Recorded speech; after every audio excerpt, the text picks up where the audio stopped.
Welcome students. चयन tutorial के इस वीडियो में आप सभी का स्वागत है। आज हम कंप्यूटर सब्जेक्ट के अंतर्गत आने वाले एक टॉपिक कंप्यूटर का उपयोग का पार्ट 2 देखने वाले हैं।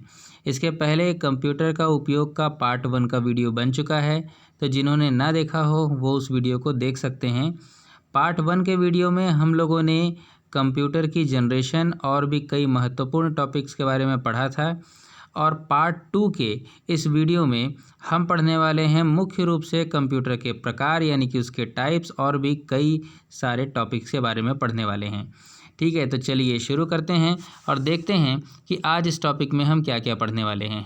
लेकिन सबसे पहले मैं आपको ये बता दूं कि जो टॉपिक हम पढ़ेंगे तो हम ये प्रयास करेंगे कि भाई जब भी किसी टॉपिक को पढ़ें तो उससे संबंधित कुछ महत्वपूर्ण प्रश्नों को भी हम देखें, जो कि हम देखेंगे भी, और उसके साथ साथ हम ये भी प्रयास करेंगे कि उनको डिटेल करने की कोशिश करें। देखिए, हमेशा याद रखिएगा, जब भी किसी चीज़ को आप पढ़ते हैं तो पढ़ते समय कोशिश ये करिएगा कि आप उस चीज़ को समझें, क्योंकि अगर आप समझते हैं तो आप उससे संबंधित कई प्रश्न बना पाते हैं, और अगर रटने की कोशिश करते हैं तो शायद एक ही प्रश्न वहाँ पर आपसे बन पाता है जिसको आपने रटा है ना। तो इसीलिए हम कोशिश करेंगे कि ज़्यादा से ज़्यादा चीज़ों को हम यहाँ पर समझें। ठीक है, तो चलिए शुरुआत करते हैं कंप्यूटर का उपयोग का पार्ट 2 का वीडियो। तो सबसे पहले क्वेश्चन और आंसर के फॉर्मेट में चीज़ों को समझने से पहले हम यहाँ पर कुछ चीज़ों को अच्छी तरीके से समझ लेते हैं कि कंप्यूटर के प्रकार के बारे में थोड़ी सी चर्चा कर लेते हैं। तो देखिए, कंप्यूटर को का प्रकार यानी कि उसको विभाजित कैसे किया जाएगा। तो विभाजन का जो आधार होगा, डिवाइड करने का जो बेस होगा, वो हम मुख्य रूप से 3 प्रकार के डिवाइड करने के हम जो है आधार का यूज़ कर सकते हैं। 3 प्रकार के हम डिवाइडेशन का यूज़ यहाँ पर करेंगे। ठीक है, तो कौन कौन सा, तो सबसे पहला होगा कार्य प्रणाली यानी कि मैकेनिज्म के आधार पर। तो हम बात करेंगे कि इसके आधार पर एनालॉग, डिजिटल और हाइब्रिड 3 प्रकार से कंप्यूटर को बांटा जा सकता है। दूसरा हम बात करेंगे उद्देश्य यानी कि पर्पस के आधार पर, जो शायद मेरे हिसाब से उतना इम्पोर्टेंट तो नहीं है, लेकिन फिर भी हम थोड़ी सी चर्चा करेंगे जनरल पर्पस और स्पेशल पर्पस के बारे में। इसके बाद आएगा आकार यानी कि साइज़ के आधार पर। तो इसमें micro computer, mini computer, main frame computer, work station और सुपर कंप्यूटर के बारे में हम यहाँ पर चर्चा करने वाले हैं। तो चलिए सबसे पहले हम बात करते हैं कार्य प्रणाली यानी कि मैकेनिज्म के आधार पर। तो इसके आधार पर कंप्यूटर के मुख्य रूप से 3 भाग होते हैं, एनालॉग, डिजिटल और हाइब्रिड। अब सबसे पहले बात करें कि भाई एनालॉग कंप्यूटर, लेकिन अगर आप मेरे अनुसार बात करें तो सबसे पहले एनालॉग कंप्यूटर को समझने से पहले ज़्यादा बेहतर ये होगा कि हम एनालॉग को समझ लें कि भाई ये एनालॉग क्या है ना। एनालॉग और डिजिटल को ज़्यादा बेहतर तरीके से हमको समझना होगा। ठीक है, तो पहले हम ये समझ लेते हैं कि भाई एनालॉग क्या है। अगर एनालॉग अच्छे समझ में आ गया, ठीक है, तो हम आगे के प्रश्नों को भी बड़ी आसानी से हल कर सकते हैं। तो देखिए, सबसे पहले बात आती है कि एनालॉग क्या है। तो देखिए, एनालॉग ऐसी मशीन्स होती हैं, मैंने पहले ही बोला कंप्यूटर की एनालॉग कंप्यूटर की चर्चा करने से पहले एनालॉग को अच्छे से समझ लीजिए। तो एनालॉग का मतलब ऐसी मशीन्स होती हैं जो किसी चीज़ का मेज़रमेंट करती हैं, मापती हैं, हाँ, लेकिन उनमें कैलकुलेशन नहीं करती हैं, है ना। एक साधारण सा एग्जांपल को हम बात कर लेते हैं कि कोई भी ऐसी मशीन होगी जो कि चीज़ों का मेज़रमेंट करेगी, नापेगी, मापेगी। तो जैसे हम एक एग्जांपल ले लेते हैं, थर्मामीटर, है ना, डिजिटल नहीं, पुराना थर्मामीटर। अब ये थर्मामीटर देखिए कोई कैलकुलेशन नहीं करता है, ये क्या करता है, टेम्परेचर को नापता है और उसके अनुसार पारा किसी एक फ़िक्स नंबर पर जाकर के रुकता है, जहाँ से हमको ये देखना होता है कि उस नंबर के अनुसार टेम्परेचर जो है वो कितना है ना। तो टेम्परेचर बताने के लिए ये पारे का उपयोग इसमें होता था, पुराना जो थर्मामीटर है। ठीक है, तो ये हमको बताता था कि कितना टेम्परेचर है, किसी एक फ़िक्स नंबर पर जा कर के रुकता था। तो देखिए, यहाँ पर कोई कैलकुलेशन तो हो नहीं रहा है, हमको चीज़ों को देखना पड़ रहा है कि कितना टेम्परेचर है। ठीक है, तो ये हो गया कैसा, एनालॉग। तो मैं कुछ और एग्जांपल से आपको समझाता हूँ। देखिए, आपने क्या किया होगा, आपने एक ऐसी घड़ी तो आपने देखा होगा जो आपके घर में दीवार पर या हाथ वाली जो घड़ी होती है, तो जिसको हैंड या फिर कांटे वाली घड़ी भी हम बोलते हैं, और एक और घड़ी आती है जिसमें नंबर्स लिखे होते हैं, जिसको हम लोग डिजिटल क्लॉक बोलते हैं। ठीक है, तो देखिए आपको पता होगा कि इस घड़ी को एनालॉग और इस घड़ी को डिजिटल क्लॉक कहा जाता है। अब बात आती है कि भाई इसको एनालॉग क्यों बोलते हैं। तो एनालॉग का मतलब ये होता है कि ये चीज़ों का मेज़रमेंट करता है, मापता है, और ये हमको ये नहीं बताता, किसी भी चीज़ के बारे में ये नहीं बताता कि भाई वो चीज़ एग्जैक्ट हमको ये नहीं बताता कि भाई वो नंबर कितना है। जैसे कि अगर हम घड़ी देखें, है ना, तो घड़ी में मान लीजिए कोई एक कांटा किसी फिक्स नंबर पर है, दूसरा कांटा किसी फिक्स नंबर पर है, तो हम ये ज़रूर देख सकते हैं भाई कैलकुलेट करके, हाँ घड़ी में 3 बजा है या 4 बजा है या 5 बजा है ना। लेकिन हमको खुद से डिसाइड करना होता है कि एक कांटा इस पर है, एक कांटा इस पर है, तो घड़ी में कितना समय हो रहा है। तो यहाँ पर मेज़रमेंट का काम हम करते हैं और देखते हैं कि हाँ भाई इतना इतना समय घड़ी में हो रहा है, मतलब इसको आपको सीखना पड़ता है। और डिजिटल क्लॉक बड़ी ही सिंपल होती है, क्योंकि डिजिटल में तो वो नंबर कैलकुलेट कर देता है और खुद ही आपको बता देता है कि भाई इतना बज करके इतना मिनट और इतना सेकंड घड़ी में हुआ है। ठीक है, तो शायद आप मतलब समझ रहे होंगे कि एनालॉग का मतलब ये होता है कि जहाँ पर चीज़ों को मापना होता है और वो डिजिटल रूप में हमको कैलकुलेशन करके नहीं बताता है, हमको तय करना होता है कि भाई समय कितना हुआ है घड़ी में। और अगर हम डिजिटल की बात करें तो वहाँ पर पूरा कैलकुलेशन करके वो हमको बता देता है। देखिए, अगर थोड़ा सा कंप्यूटर से हट करके हम बात करें तो समझाने के लिए मैं आपको एक और एग्जांपल दे सकता हूँ एनालॉग और डिजिटल का। आपने क्या किया होगा, आपने तराजू देखा होगा, है ना, बड़ा ही सिंपल सा है। तराजू देखा होगा, तो मैं एक समझाने के उद्देश्य से ले रहा हूँ, ठीक है, बस थोड़ा सा ध्यान दीजिएगा, मैं सिर्फ और सिर्फ कॉन्सेप्ट क्लियर करना चाह रहा हूँ आपका, इसीलिए। तो देखिए एनालॉग का मतलब क्या होता है भाई, तो एक आपने पुराना तराजू देखा होगा जिसमें बाट रख करके तौलते हैं जिसको, तो वो क्या होता है, वो एक बड़ा ही सिंपल एग्जाम्पल के रूप में हम समझ सकते हैं, सिर्फ एग्जाम्पल के रूप में एक एनालॉग है। अब एनालॉग कैसे बोल सकते हैं इसको, क्योंकि भाई वहाँ पे मीज़रमेंट का काम करता है वो, लेकिन उसी की जगह पर आजकल डिजिटल वाले तराजू आ गए हैं जो कि चीज़ों को क्या करते हैं, डिजिटली कैलकुलेट करके आपको दिखाते हैं, है ना। तो खैर आजकल थर्मामीटर में भी डिजिटल आ चुका है। खैर नेक्स्ट हम बात करते हैं डिजिटल कंप्यूटर की। तो यहाँ भी हमको डिजिटल के बारे में पहले अच्छे से समझना होगा। तो देखिए बड़ा ही सिंपल एग्जांपल लेते हैं, कैलकुलेटर।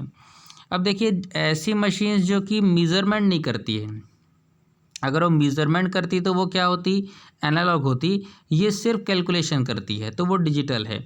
तो देखिए कैलकुलेटर में ऐसा तो नहीं होता कि 2 किलो सामान रख दिए तो उसने नाप के बता दिया भाई कि 2 किलो है या 3 किलो है या 4 किलो है ना। तो ऐसा तो होता नहीं है भाई कैलकुलेटर के साथ, वो सिर्फ कैलकुलेशन करके देता है। तो देखिए एनालॉग वो होगा जो कि मेज़रमेंट करेगा लेकिन कैलकुलेशन नहीं कर पाएगा, और डिजिटल वो होगा जो कैलकुलेशन करेगा लेकिन मेज़रमेंट नहीं कर पाएगा, माप नहीं पाएगा चीज़ों को, ठीक है। और एक और आता है जिसको बोलते हैं हाइब्रिड। अब हाइब्रिड क्या होता है भाई, तो देखिए एनालॉग और डिजिटल दोनों को अगर आप मिला देते हैं, मतलब ये है कि भाई एनालॉग के जितने फीचर्स हैं और डिजिटल के जितने फीचर्स हैं। अब भाई एनालॉग का क्या फ़ीचर है, तो एनालॉग का फ़ीचर है कि उसमें नंबर्स को कैलकुलेट तो कर नहीं सकते, लेकिन क्या कर सकते हैं, उसमें मेज़रमेंट कर सकते हैं। और डिजिटल में क्या कर सकते हैं, कैलकुलेशन कर सकते हैं।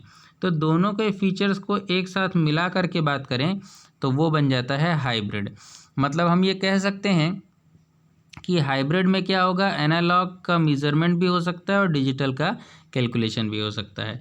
तो दो चीज़ों से मिली हुई जो मशीन्स बनती है उसको अपन बोलेंगे हाइब्रिड बोलेंगे, ठीक है। तो शायद ये चीज़ क्लियर हुई होगी।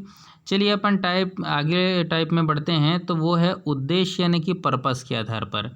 अब उद्देश्य या पर्पस के आधार पर भी कंप्यूटर के दो टाइप्स हैं, मैंने बताया, एक जनरल पर्पस है और एक है स्पेशल पर्पस। अब इसको थोड़ा सा हम देख लेते हैं। भाई जनरल पर्पस मतलब जो जनरली काम में आने वाले कंप्यूटर्स हैं, है ना, जैसे घर में, ऑफिस में, दुकानों में जो कंप्यूटर्स यूज़ होते हैं, तो उनको अपन बोल सकते हैं भाई साधारण कामों में, किसी भी काम में आ जाता है, कहीं बिल निकाल लेते हैं, कहीं पढ़ाने के काम में, कहीं पर कैलकुलेशन के काम में, या और भी कई चीज़ों में यूज़ होते हैं जनरल पर्पस। लेकिन स्पेशल पर्पस मतलब होता है विशेष कामों में आने वाले कंप्यूटर। जैसे कि अगर आप मान लीजिए किसी स्टूडियो में कोई कंप्यूटर यूज़ हो रहा है या किसी फिल्म मेकिंग में यूज़ हो रहा है या अदर चीज़ों में जो विशेष जगहों पर ही काम में आते हैं, है ना, रिसर्च के कामों में। हालांकि सुपर कंप्यूटर भी आएगा यहाँ पर रिसर्च के कामों में। तो हम स्पेशल पर्पस की जो बात कर रहे हैं, स्पेशल पर्पस में हम क्या बात कर रहे हैं, तो मेन हम ये देख रहे हैं कि भाई ऐसे कंप्यूटर जो विशेष कामों में यूज़ होते हैं।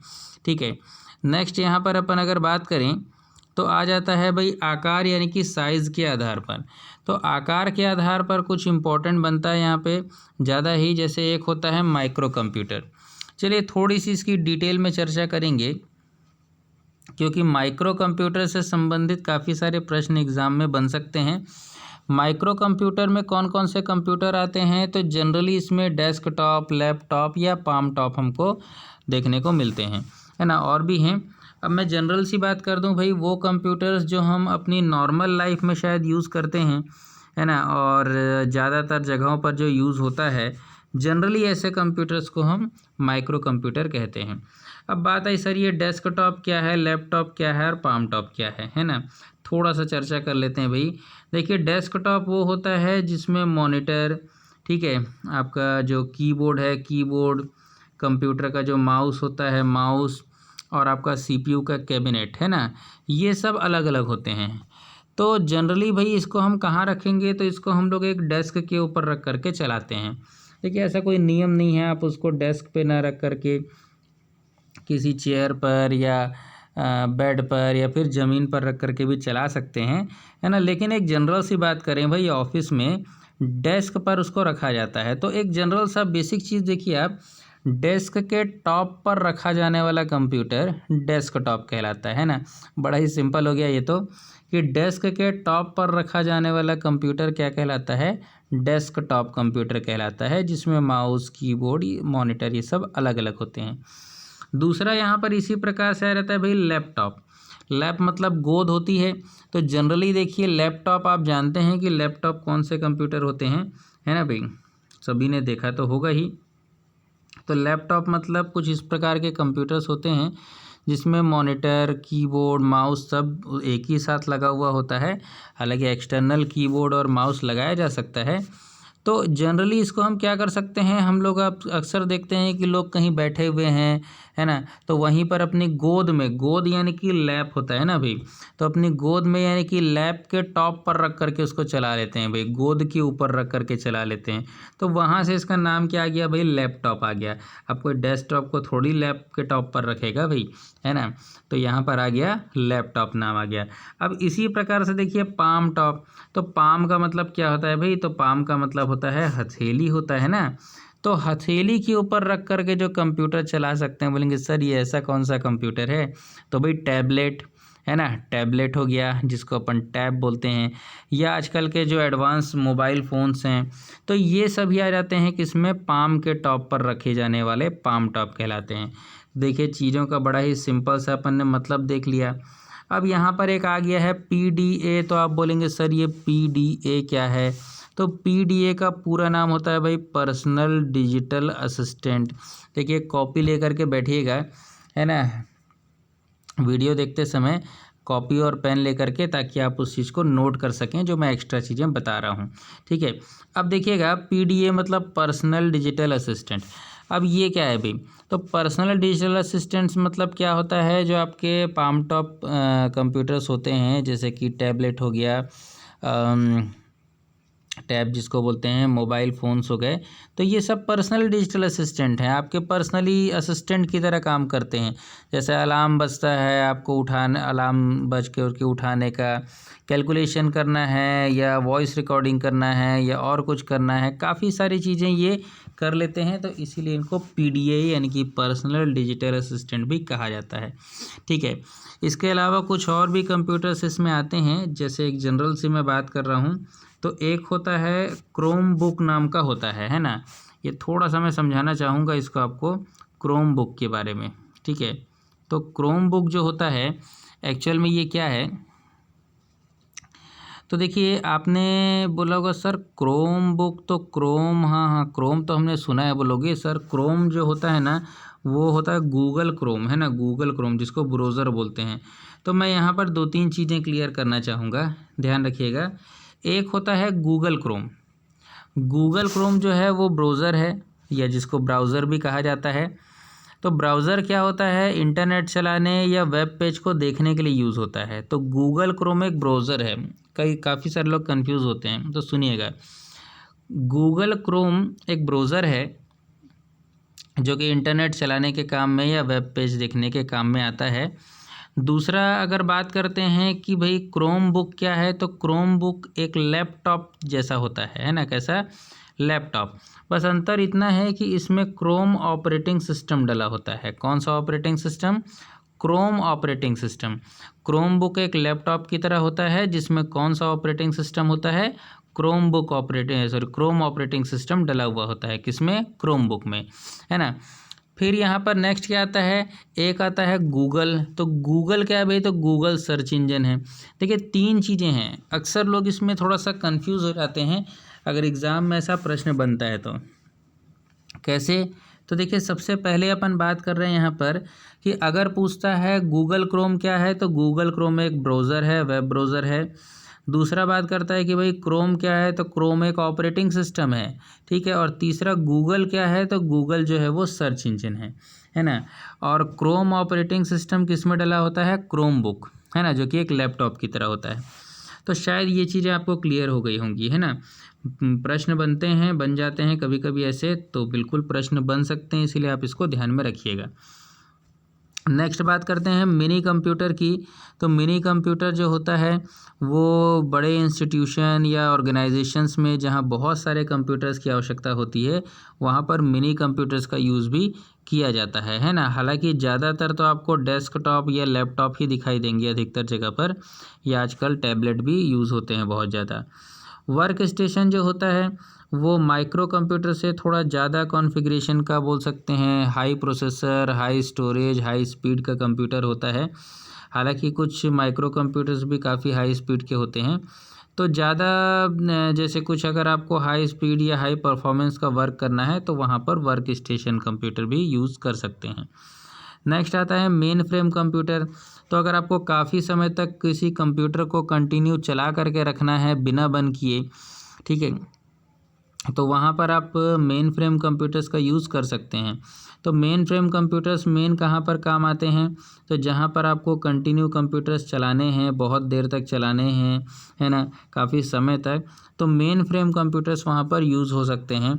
एक जनरल सी बात करें तो जैसे अगर आप किसी कंप्यूटर को बात कर रहे हैं कि आपको अगर सर्वर बनाना है, किसी को बहुत समय तक कंटिन्यू चालू करके रखना है, तो वहाँ पर शायद लैपटॉप, पाम टॉप या डेस्कटॉप उतना काम ना आए, क्योंकि एक लिमिट तक चलाने के बाद इनको बंद करना पड़ता है ना। तो मेन फ्रेम कंप्यूटर्स हम लोग ऐसी जगहों पर यूज़ कर सकते हैं।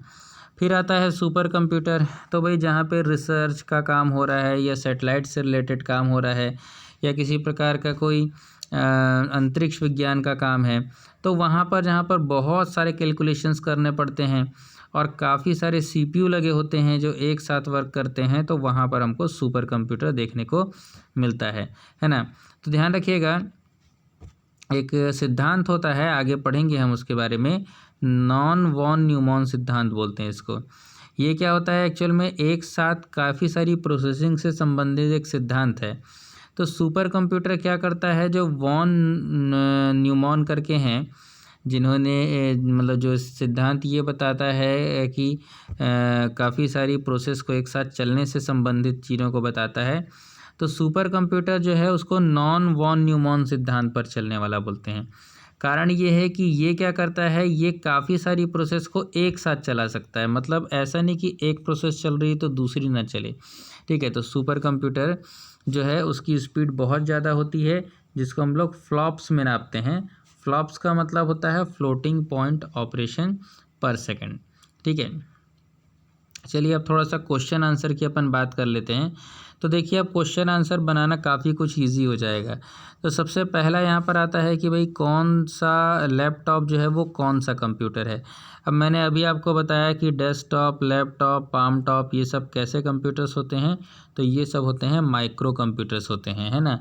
डेस्कटॉप, लैपटॉप, पाम टॉप ये सब माइक्रो कंप्यूटर में आते हैं। तो मैंने यहाँ लिख भी दिया है, लैपटॉप, डेस्कटॉप, पीडीए ये सब माइक्रो कंप्यूटर की श्रेणी में आते हैं।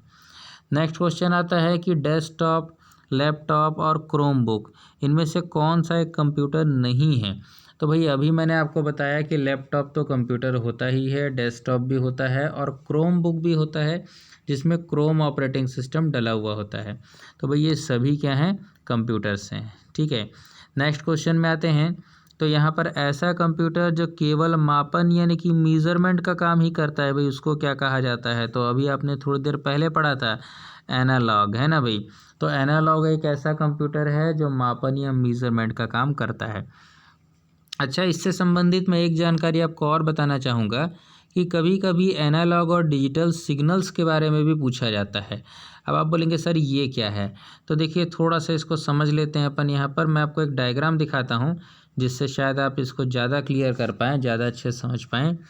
एनालॉग सिग्नल्स मतलब क्या होता है, देखिए जनरली जो वॉइस के रूप में जो सिग्नल्स होते हैं, जैसे हम जब कुछ बात कर रहे होते हैं, जैसे मैं बोल रहा हूँ, है ना, तो हमारी आवाज़ क्या होती है, एक वेव के रूप में ऐसा चलती है जो कभी कम होती है कभी ज़्यादा होती है, लेकिन निरंतर ये सिग्नल्स चलते रहते हैं, है ना। कम ज़्यादा होते रहते हैं लेकिन चलते रहते हैं। जैसे वॉइस एक जैसी नहीं होती है ना, कभी ज़्यादा होगी कभी कम होगी, तो ये सिग्नल्स भी कंटिन्यू चलते रहते हैं लेकिन कम ज़्यादा होते रहते हैं। तो इनको बोला जाता है एनालॉग सिग्नल्स। ठीक है, नॉर्मली आप वॉइस के फॉर्मेट को लेकर के समझ सकते हैं। जबकि जो डिजिटल सिग्नल्स होते हैं ना, तो डिजिटल सिग्नल्स कैसे होते हैं, या तो वो 1 होगा या तो वो 0 होगा, या फिर ये 1 होगा या 0 होगा, या 1 होगा या 0 होगा, या 1 होगा या 0 होगा। मतलब इसकी ना दो ही स्टेट हो सकती हैं, 1 और 0। आपने पढ़ा होगा शायद कंप्यूटर के बारे में। तो ये जो है कहा जाता है इसको बिट, है ना। क्या कहा जाता है इसको, बिट। तो ये जो बिट है ना, ये क्या है, तो ये कंप्यूटर की सबसे छोटी क्या होती है, यूनिट होती है, सबसे छोटी इकाई होती है जिसे कहा जाता है बिट। तो बिट का मतलब क्या होता है, ये जो 1 है और 0 है ये क्या कहा जाता है, ये कहा जाता है बिट। तो ये कंप्यूटर की सबसे छोटी यूनिट है, क्या, बिट। तो इसके बारे में हम लोग यहाँ पर देखते हैं कि भाई बिट जो होती है वो कंप्यूटर की सबसे छोटी इकाई है। 1 भी एक बिट है, 0 भी एक बिट है। मतलब अगर कहीं पर लिखा हुआ है कि 1001 लिखा है तो वहाँ पर 4 बिट है, 1 भी है, 0 भी है, 0 भी है और 1 भी है ना। देखिए पढ़ते पढ़ते अपन काफ़ी सारी चीज़ें देख ले रहे हैं, है ना। तो इन सब चीज़ों को ध्यान में रखिएगा। चलिए नेक्स्ट टॉपिक पे आते हैं। अगला है यहाँ पर कि भाई कौन सा कंप्यूटर 0 और 1 में सूचनाओं को संग्रहित करता है। तो अभी मैंने आपको बताया कि 0 और 1 क्या है भाई, बिट है ना। और डिजिटल कंप्यूटर क्या करता है, 0 और 1 के फॉर्मेट में चीज़ों को स्टोर करता है। जो डिजिटल मशीन्स हैं आपके मोबाइल फ़ोन में, आपके मेमोरी कार्ड में, ये सभी चीज़ें डिजिटल फॉर्मेट में डेटा को स्टोर करती हैं। नेक्स्ट यहाँ पर आता है भाई एनालॉग तथा डिजिटल दोनों के गुण रखने वाले कंप्यूटर को क्या कहा जाता है। तो भाई ऐसा कंप्यूटर जो कि एनालॉग और डिजिटल दोनों के गुण रखता है उसको अपन क्या बोलते हैं, हाइब्रिड। अपन ने थोड़ी देर पहले ही पढ़ा था, ठीक है। तो हाइब्रिड में दोनों के ही फीचर्स यानी कि दोनों के गुण होते हैं। अब एक एक्स्ट्रा क्वेश्चन आ गया, यहाँ पर लिखा है PDP-8 कौन सा कंप्यूटर है, ठीक है। तो देखिए मैंने एक मिनी कंप्यूटर आपको बताया था थोड़ी देर पहले। तो PDP-8 जो है वो एक इम्पॉर्टेंट प्रश्न हो सकता है, इसीलिए यहाँ मैंने लिख दिया है ये एक मिनी कंप्यूटर है ना। PDP-8 किस प्रकार का कंप्यूटर है, तो ये एक मिनी कंप्यूटर है, ठीक है, याद रखिएगा। और इसको किसने बनाया था, अगर ऐसा आता है तो इसको DEC ने बनाया था। DEC मतलब है डिजिटल इक्विपमेंट कॉरपोरेशन, है ना। PDP-8 एक मिनी कंप्यूटर है और इसको DEC यानी कि डिजिटल इक्विपमेंट कॉरपोरेशन ने बनाया था। नेक्स्ट यहाँ पर आता है कि भाई सर्वर बनाने के लिए सबसे उपयुक्त कंप्यूटर कौन सा माना जाता है। अब देखिए डिपेंड करेगा ऑप्शन के ऊपर भाई कि ऑप्शन क्या दिया हुआ है। तो मान लिया जाए कि हमारे सामने ऑप्शंस दिया है कि भाई एक लैपटॉप को ले लेते हैं, एक टैबलेट को ले लेते हैं, एक वर्क स्टेशन को ले लेते हैं, तो इनमें से कौन बेहतर होगा या ज़्यादा अच्छा होगा एक सर्वर बनाने के लिए। तो देखिए भाई लैपटॉप और पाम टॉप को काफ़ी समय तक हम चालू करके रख नहीं सकते, लेकिन हम वर्क स्टेशन या जैसे हम बात करें कि मेन फ्रेम की चलिए बात करते हैं, तो मेन फ्रेम को हम ज़्यादा समय तक चालू करके रख सकते हैं, इसीलिए इसका सही आंसर होना चाहिए मेन फ्रेम, है ना। नेक्स्ट क्वेश्चन पे आते हैं, कौन सा कंप्यूटर नॉन वॉन न्यूमॉन के सिद्धांत पर कार्य करता है।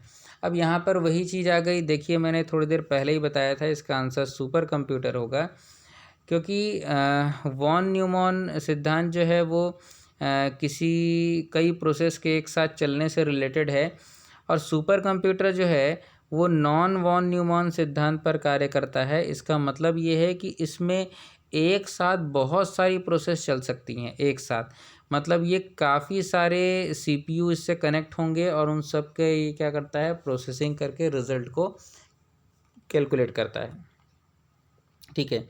और जैसा मैंने थोड़ी देर पहले बताया कि इसकी गति को हम फ्लॉप्स यानी कि फ्लोटिंग पॉइंट ऑपरेशन पर सेकंड में नापते हैं। नेक्स्ट यहाँ पर फिर आ जाता है, भारत का पहला सुपर कंप्यूटर कौन सा माना जाता है। भाई तो भारत का पहला सुपर कंप्यूटर माना जाता है परम 8000 को, ध्यान रखिएगा, भारत का पहला सुपर कंप्यूटर माना जाता है परम 8000 को। अब यहाँ पर अगर हम जनरल सी बात करें कि भाई परम 8000 को कौन सी कंपनी ने बनाया था, तो इसको बनाने वाली कंपनी का नाम है सीडेक, ठीक है, याद रखिएगा सीडेक। जब सीडेक जनरली जब सुपर कंप्यूटर बनाती है तो ज़्यादातर सुपर कंप्यूटर्स का नाम जो होता है ये परम नाम से ही स्टार्ट करती है, मतलब जैसे कि परम 8000, परम 10000, परम शिवाय, परम ईशान, तो ज़्यादातर कंप्यूटर का नाम ये किससे प्रारंभ करती है, परम नाम से स्टार्ट करती है। तो बिल्कुल हम ये भी कह सकते हैं कि परम सीरीज़ के सुपर कंप्यूटर यानी कि परम श्रृंखला के सुपर कंप्यूटर कौन बनाता है, तो हम बोल सकते हैं कि कौन बनाता है, वो बनाता है सीडेक बनाता है, ठीक है। तो ये भी बोलना ये भी एक क्वेश्चन हमारा बन सकता है कि परम श्रृंखला के सुपर कंप्यूटर मतलब जिनका नाम परम से शुरू करता है वो कौन बनाता है, तो वो बनाता है सीडेक, है ना। नेक्स्ट आते हैं, तो देखिए जैसे परम श्रृंखला के सुपर कंप्यूटर सीडेक बनाता है ना, तो वैसे ही अनुपम नाम से सुपर कंप्यूटर जो है, अनुपम सीरीज़ के सुपर कंप्यूटर वो बार्क बनाता है। बार्क का फुल फॉर्म आप जानते होंगे, भाभा एटॉमिक रिसर्च सेंटर।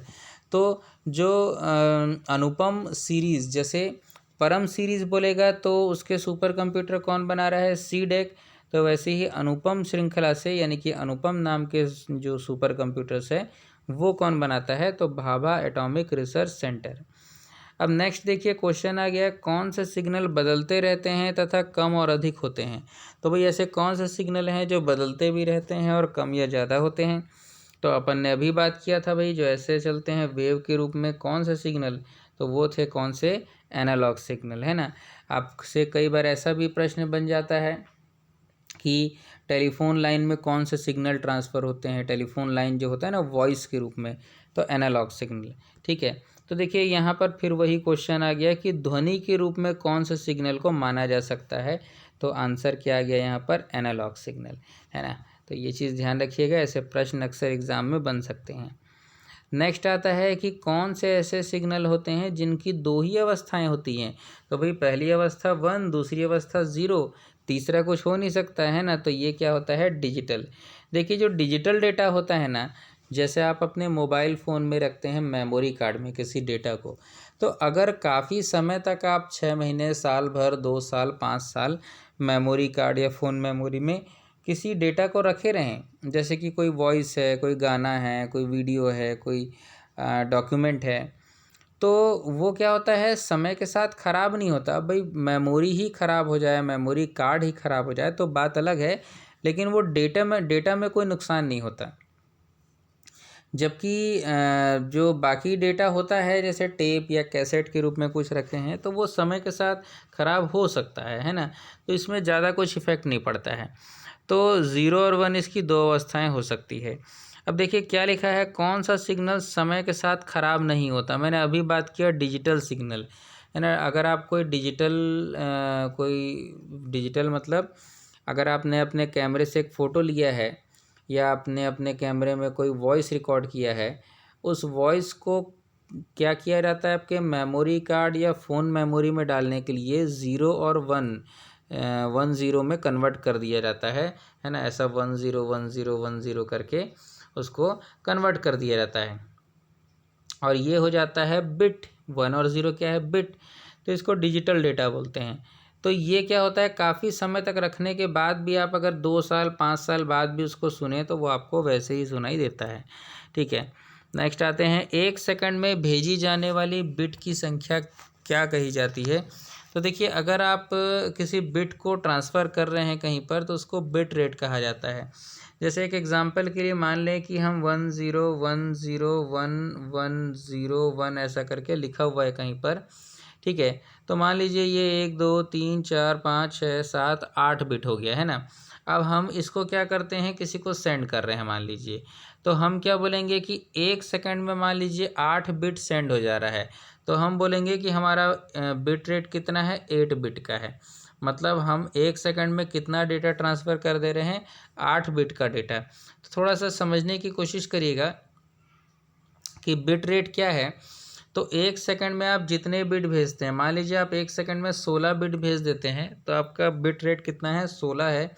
अगर आप 1 सेकंड में 32 बिट ट्रांसफ़र कर दे रहे हैं तो आपका बिट रेट कितना है, तो ये है कितना, 32 है ना। 1 सेकंड में कितने बिट्स, कितने 1 और 0 ट्रांसफ़र हो जाएंगे, भेजे जा सकते हैं, वो बिट रेट कहलाता है।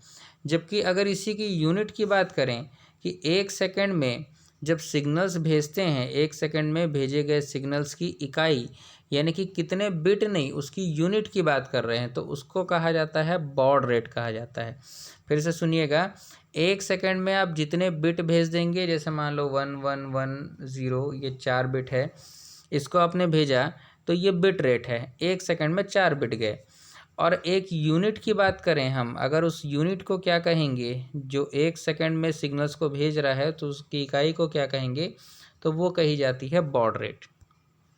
ठीक है, नेक्स्ट आते हैं, उद्देश्य के आधार पर कंप्यूटर को कितने भागों में बांटा गया है। तो भाई अभी मैंने बताया था 2 भाग, एक जनरल पर्पस है, एक स्पेशल पर्पस है। ठीक है, अब बात करें 2019 में परम श्रृंखला के कौन से सुपर कंप्यूटर को प्रस्तुत किया गया था। तो ये एक बहुत ही इंपॉर्टेंट प्रश्न बन सकता है, परम शिवाय।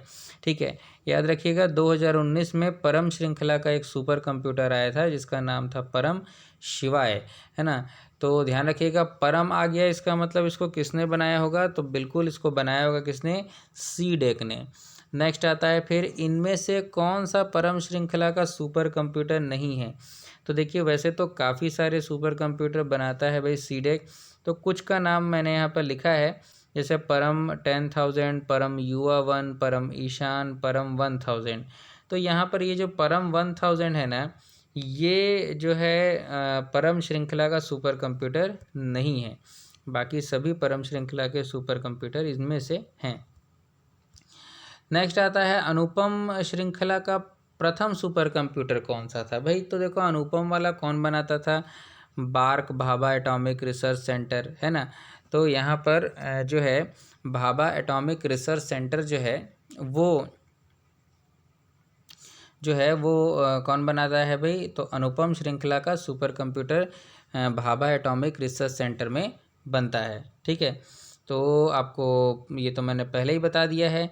लेकिन इसका पहला सुपर कंप्यूटर जो था वो था अनुपम 860/4, इसका नाम था अनुपम 860/4, है ना। ये बना था भाभा एटॉमिक रिसर्च सेंटर में 1991 में प्रस्तुत किया गया था इसको। नेक्स्ट देखिए, किसानों के लिए मौसम की जानकारी के लिए विशेष रूप से कौन सा कंप्यूटर का प्रयोग किया जा रहा है। तो भाई किसानों के लिए मौसम की जानकारी के लिए जो विशेष रूप से कंप्यूटर दिया गया है वो है मिहिर। ठीक है, जो कि मौसम की जानकारी बताता है खासकर किसानों के लिए।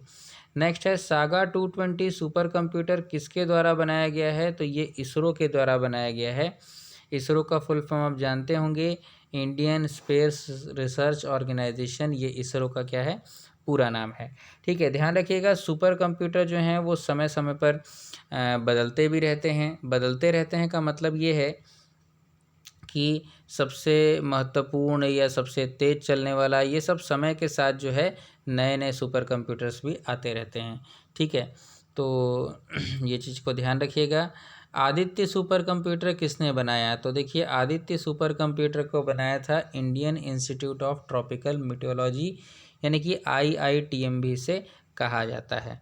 ठीक है, नेक्स्ट यहाँ पर आता है कंप्यूटर में हार्ड डिस्क की मेमोरी से मिटाई गई फाइल तथा फोल्डर कहाँ रखे जाते हैं। तो भाई सबसे पहली बात तो ये आ गई कि हार्ड डिस्क क्या होती है। तो देखिए जिस प्रकार से आपका मोबाइल फ़ोन में इंटरनल मेमोरी होती है ना, जहाँ आपका सभी गाने, फ़ोटो, वीडियो ये सब जाते हैं, तो वैसे ही कंप्यूटर में हम क्या करते हैं, चीज़ों को फाइल्स, फोल्डर, ऐप रखने के लिए, ये सब प्रोग्राम्स रखने के लिए हार्ड डिस्क नाम की मेमोरी का यूज़ करते हैं। ठीक है, तो सभी चीज़ें जो हैं वो जनरली हार्ड डिस्क में जाती हैं। हालांकि मेमोरी हम एक्सटर्नल मेमोरी भी यूज़ कर सकते हैं, पेन ड्राइव यूज़ कर सकते हैं। ठीक है, और साथ में मेमोरी रैम भी होती है, रोम भी होती है, काफ़ी सारी मेमोरी है।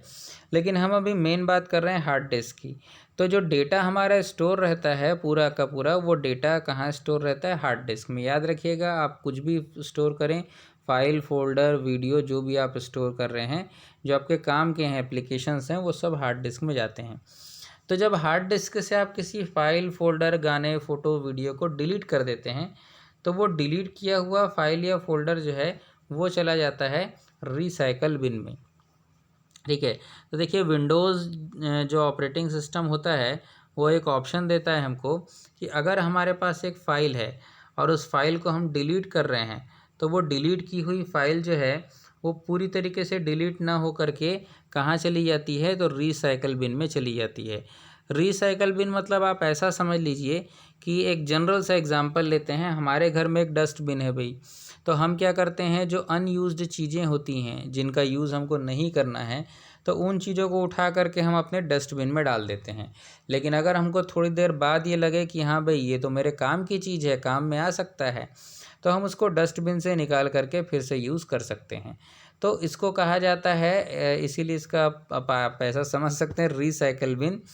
तो रिसाइकल बिन मतलब क्या है, कंप्यूटर में वो चीज़ डिलीट करके उसके अपने उसने डस्टबिन में डाल लिया है, और जब आपको ज़रूरत है तो वहाँ पर एक ऑप्शन होता है जिसको कहा जाता है रीस्टोर। तो आप ये रीस्टोर ऑप्शन का यूज़ करके आप वापस उसको निकाल सकते हैं। ठीक है, तो डिलीट करने के बाद वापस लाने को क्या कहा जाता है, रीस्टोर, जिससे वो जहाँ डिलीट हुआ था वहीं पर वापस आ जाता है। ठीक है, जिस जगह से उसको डिलीट किया गया था। तो ये चीज़ ध्यान रखिएगा। रिसाइकल बिन शायद याद रहेगा, जैसे हमारे घर में डस्टबिन होता है, अनयूज्ड चीज़ों को अपन डस्टबिन में डाल देते हैं, और चाहें तो कुछ समय बाद डस्टबिन से निकाल भी सकते हैं इसको, लेकिन पूरी तरीके से अगर डिलीट कर दिया गया है तो फिर वो वापस नहीं आएगा, है ना। ये भी चीज़ आपको ध्यान में रखना है। नेक्स्ट देखिए, हाँ एक चीज़ मैं और बता दूं कि अगर आपने कोई एक्सटर्नल ड्राइव लगाया है, जैसे मान लीजिए आपने एक पेन ड्राइव यूज़ किया है ना भाई, पेन ड्राइव या मेमोरी कार्ड या फ़ोन कनेक्ट किया है कंप्यूटर से, और अगर उससे आप किसी चीज़ को डिलीट करेंगे तो वो डिलीट की गई चीज़ रिसाइकल बिन में नहीं जाएगी। क्यों, क्योंकि वो हार्ड डिस्क की मेमोरी से नहीं डिलीट हो रहा है, वो किसी एक्सटर्नल मेमोरी से डिलीट हो रहा है। ठीक है, तो देखिए नेक्स्ट ऑप्शन भी आ जाता है, रिसाइकल बिन से फाइल या फोल्डर को वापस उसी स्थान पर लाना जहाँ से उसे मिटाया गया था, क्या कहा जाता है, रीस्टोर। हाँ एक चीज़ का ध्यान आप रखिएगा यहाँ पर कि कंप्यूटर में हार्ड डिस्क की मेमोरी से मिटाई गई फाइल या फोल्डर को अगर आप रिसाइकल बिन में नहीं डालना चाहते, ठीक है, वैसे तो आप जब फाइल या फोल्डर डिलीट करेंगे तो वो रिसाइकल बिन में जाएगा, लेकिन अगर आप उसे नहीं डालना चाहते रिसाइकल बिन में, तो आप उस फाइल या फोल्डर को सेलेक्ट करके आप अपने कंप्यूटर से कीबोर्ड से शिफ्ट प्लस डिलीट का बटन प्रेस कर सकते हैं। ये बटन क्या करता है, तो ये बटन रिसाइकल बिन में बिना डाले डायरेक्ट उसको डिलीट कर देता है। तो ये एक इम्पॉर्टेंट प्रश्न बन सकता है। ठीक है, नेक्स्ट बात करते हैं कि भाई किसे मिलेनियम बग की समस्या भी कहा जाता है। अब देखिए मिलेनियम बग क्या है, तो भाई एक समस्या आई थी बीच में, थोड़ा सा चर्चा कर लेते हैं इसकी, कि भाई जब कंप्यूटर में सन लिखा जाता था तो जैसे 1995 को लिखे, 1995 को खाली 95 दिखा दिए, है ना भाई, लिख करके। अब 1998 हुआ तो उसको 98 दिखा दिए। लेकिन एक समस्या यहाँ पर ये आई कि भाई जब 2000 होगा तो उसको क्या दिखाएंगे, खाली 00, है ना। तो एक ऐसी टाइप की समस्या आ गई थी इससे रिलेटेड कि भाई आखिरी के 2 डिजिट में से 2000 को क्या दिखाएंगे, है ना, 00 दिखाएंगे। तो ये कैसे पता चलेगा वो 1900 का 00 है या 2000 का 00 है ना। तो एक ऐसी ही समस्या को कहा गया था मिलेनियम बग। तो मिलेनियम बग को और किस नाम से भी जाना जाता है, तो ध्यान रखिएगा, इसको Y2K समस्या भी बोलते हैं। Y2 का मतलब ये है ईयर 2000। ठीक है, Y2K का मतलब क्या है, ईयर 2000। तो किसे मिलेनियम बग की समस्या भी कहा जाता है, तो Y2K। नेक्स्ट क्वेश्चन आता है कंप्यूटर साक्षरता दिवस कब मनाया जाता है। तो कंप्यूटर साक्षरता दिवस जो है मनाया जाता है 2 दिसंबर को, ये आपको अच्छे से ध्यान में रखना है। नेक्स्ट क्वेश्चन आता है कि ECS का पूरा नाम क्या है। देखिए ये है इलेक्ट्रॉनिक क्लियरिंग सिस्टम। ठीक है, तो इसका फुल फॉर्म तो आपने देख लिया, लेकिन थोड़ा सा इसका डिटेल भी अपन समझ लेते हैं। ये बैंक में चेक सिस्टम से रिलेटेड है, थोड़ा सा ऐसा आप बोल सकते हैं।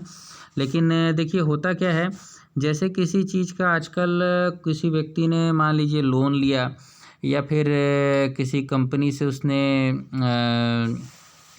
किसी कंपनी को सैलरी देना है अपने एम्प्लॉयज़ को, या कुछ भी है कि अकाउंट से अगर वो चाहता है एक फ़िक्स टाइम पर क्या होता है, पैसा जो है वो ट्रांसफ़र हो, इतने कुछ पैसा अमाउंट कहीं पे दूसरे अकाउंट पे ट्रांसफ़र हो जाए, तो उसके लिए इस सिस्टम का यूज़ करते हैं। जैसे किसी को EMI देना है हर महीने 1000 रुपये की, तो वो ECS का यूज़ करके क्या करेगा, एक फ़िक्स कर देगा कि भाई हर महीने 1000 रुपये उसके अकाउंट से EMI के रूप में ट्रांसफ़र हो जाएगा, है ना, या सैलरी के रूप में ट्रांसफ़र हो जाएगा।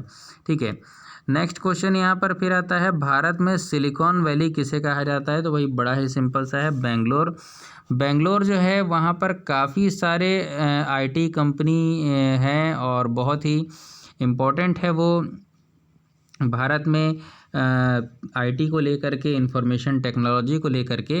तो इसे कहा जाता है सिलिकॉन वैली। काफ़ी सारी बड़ी बड़ी कंपनियों के ऑफिस भी हैं वहाँ पर।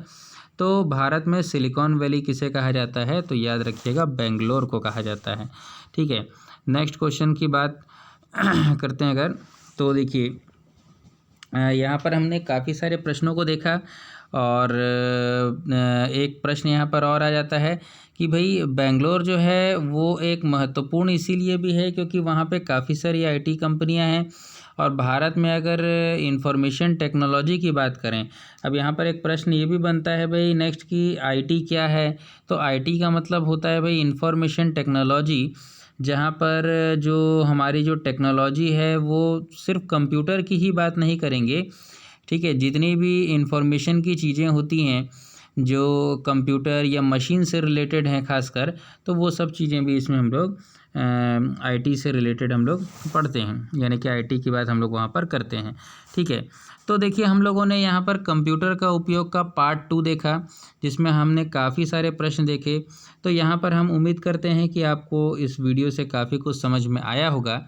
ठीक है, तो अगर आपको वीडियो से काफ़ी सारी चीज़ें समझ में आई हैं और आपने इसका पार्ट 1 का वीडियो नहीं देखा है, तो बिल्कुल आप इसके पार्ट 1 का वीडियो देखिए।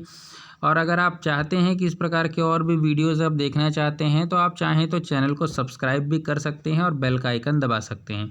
देखिए मैं पहले भी बता चुका हूँ और हर बार मैं बताता हूँ कि भाई सब्सक्राइब और बेल का आइकन दबाने का मतलब ये है कि अगर आप कोई भी इस प्रकार का नया वीडियो आएगा तो उसका नोटिफिकेशन आपको मिल जाता है, जिससे आप और वीडियोस भी देख सकते हैं। अदरवाइज़ आप नॉर्मली सर्च करके चयन ट्यूटोरियल बिलासपुर करके भी सर्च करके वीडियोस को देख सकते हैं।